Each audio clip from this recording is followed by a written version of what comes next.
Hey guys, Renee Pizzata, acting my age. Welcome to the channel. If it's your first time, click subscribe and come on back every Wednesday for a new video. This week, I'm welcoming legendary actress Sandy Martin of stage, film, and television. I met Sandy a few years back doing a web series created by Ryan Glasgow called Good Job, Thanks. What the hell is going on here? Is it true? Are you really casting a reality TV show? Yes, but I was only going to do just this one. I swear, I can quit any time I want. Barbara, it's not what you think. Linda Livingston Black. How many times have we heard that crap? We are here with the one, the only Sandy Martin. Hey Google, who is Sandy Martin? According to Wikipedia, Sandy Martin is an American actress who has over 60 film credits and has been an actress, producer, director, and writer in professional theater productions. Who would have thought? I think she's confused. There's a lot of television, and I don't know about 60 films. So you've done television, film, theater. What do you enjoy doing the most? I love it all. Oh, of course you do. I mean, I started in theater, and I always thought that was my medium, but, now things are getting so good and juicy for me, and I'm like, wow, I love this now. Was there ever a time in your career where you said, whew, I can't do this anymore? Well, I started off as an actress, but the only money I could ever make in New York City was being a stage manager and or a lighting assistant, and I needed to make money. So during the day, I would strip furniture for an antique store. Thank God you said strip furniture. I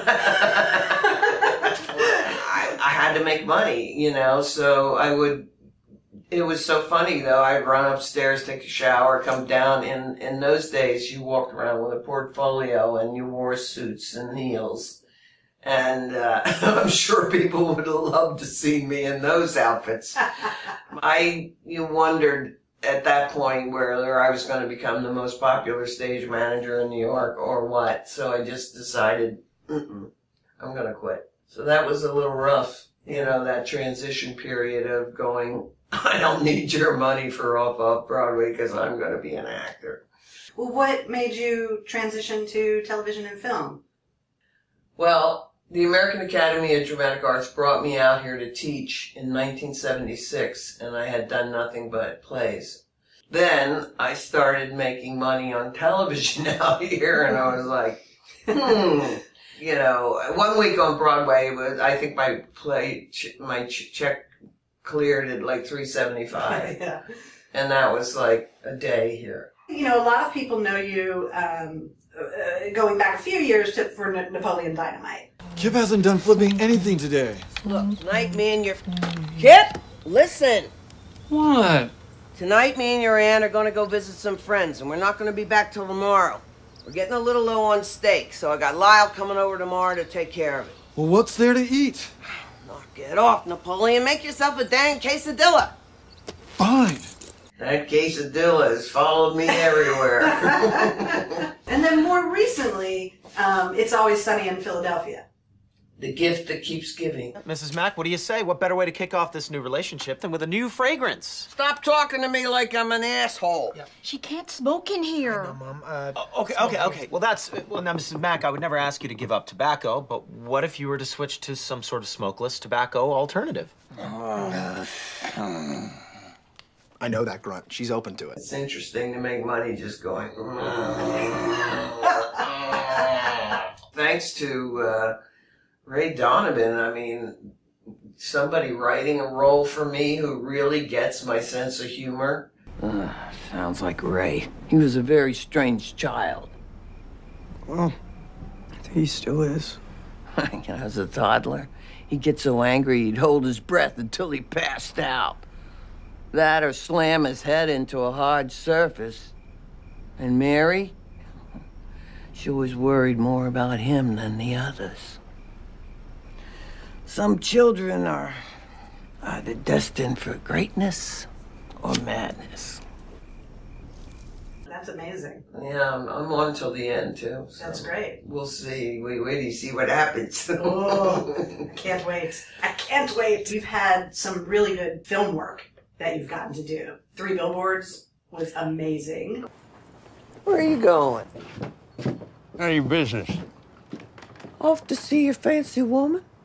I don't got a fancy woman. Yeah, I know.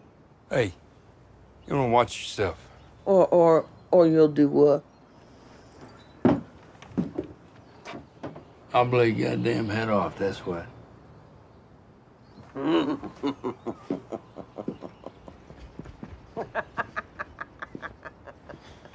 Well, that was the most amazing writer-director. I love that guy, Martin McDonough. I mean, he gave me a role in 7 Psychopaths, and then he wrote me the nicest email saying, I hate to tell you this, Sandy, but the studio won't let me open with that scene you're in. And I was like, oh, no. And he said, well, we'll work together again. I went, yeah, right. And he called me up, not called me, but emailed me again and asked me if I'd come in and just meet everybody because he'd like to have me in 3 Billboards. And I was like, what? Wow. And that role was fantastic, playing Sam Rockwell's mom. Yeah. Because he's a little funkadoodle, and so am I. I bet that was a fun few days on set there. Yeah. Yeah. And then you also, you're going to be in Tim Burton's Dumbo, right? Yeah, I am. And of course, I get to push around Danny DeVito. For some reason, we have this amazing connection because he was a year ahead of me at the American Academy. Then he's in It's Always Sunny. And now he's in Dumbo. I mean, every time I turn around, it's him and I. I hope he feels as happy as I am. I'm to sure. have it be in his company. Throughout your life, was there a person that you connected with that maybe changed the course of what you were doing? The one person I was really inspired by was Martha Raye because I thought she was hysterical when I saw her on stage. So funny. And so it was thrilled to work with her again. I mean, I didn't have that big of a part, but just watching her. Yeah. Well, that brings us to the quote of the day. My quote of the day is, there's no small roles, only small players. I think every actor, I mean, you get frustrated, that's for sure. I mean, after a while, I was frustrated about playing one more prison guard. I think that's the first time I ever told an agent, no more prison guards. But I think I earned the right because for many, many years I'd show up at an agent's office in New York and they'd go, ow, ow, see the door over there. We're not buying you. But what did you do during those times to keep pushing through when doors were shut in your face? I did a lot of theater. Yeah. And people liked me on stage. That's good. And then when I came out here, I started a theater company here with Susan Strayfeld, who's a good director. And together we had Hot House Film, it became Film Company, but it was Hot House Stage Company. And we produced a lot of plays, and we had so many Drama Log Awards, we could have papered our bathroom in them. That's awesome. Yeah. It was about the work, right? The work is what sustained you. Oh, yeah. Even if it wasn't, bringing in, millions of dollars, no, and I was doing the work. I tell the parents that come to the American Academy, I said, buckle up. You're not going to see a dime for 30 years, And they're like, what? How can that be? But it's a long haul. Hey guys, if you liked the video you just watched, be sure to give it a thumbs up and leave a comment in the comments below. Be sure to click subscribe if you haven't already and click that little bell notification so that you get notified every Wednesday when we upload new videos. I'm Renee Pizzata, acting my age. That was easy and painless, wasn't it? Yeah. Let me make sure it's still recording. Okay.